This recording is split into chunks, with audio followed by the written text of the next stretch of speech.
Mr. Remy Martins, please. Can we please a round of applause for Mr. Remy Martins? Thank you so much for coming here all the way from Canberra. Thank you. Thank you very much. Thank you very much. Good evening, sirs, and good evening, all the people here. I thank you very much for this marvelous occasion.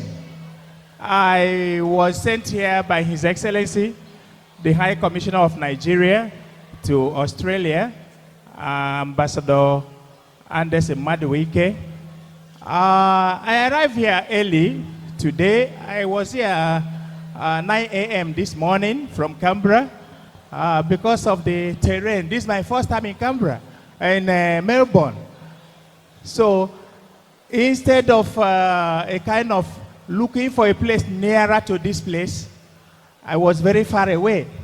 So I was communicating with the president, and I wouldn't say there is a break in communication, but we communicated before I came here now.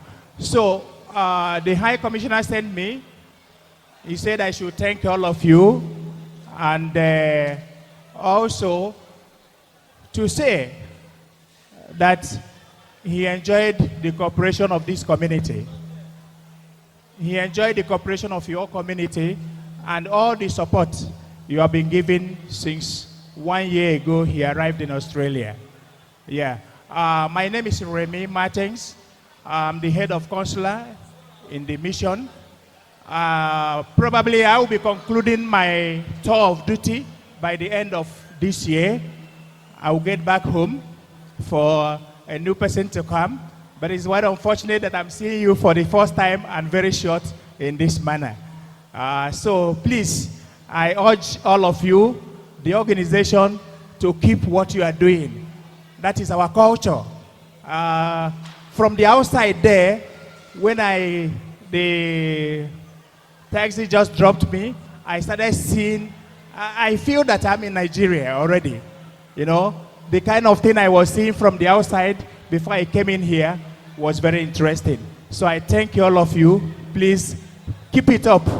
Whatever is the problem at home, whatever, please, we will overcome it.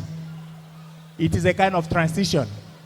We will overcome it. There are countries who have gone through such turbulence and still they come out tops. So Nigeria will come out tops. I thank you very much, and keep the good things you are doing, keep the good works, and God bless you. Thank you very much.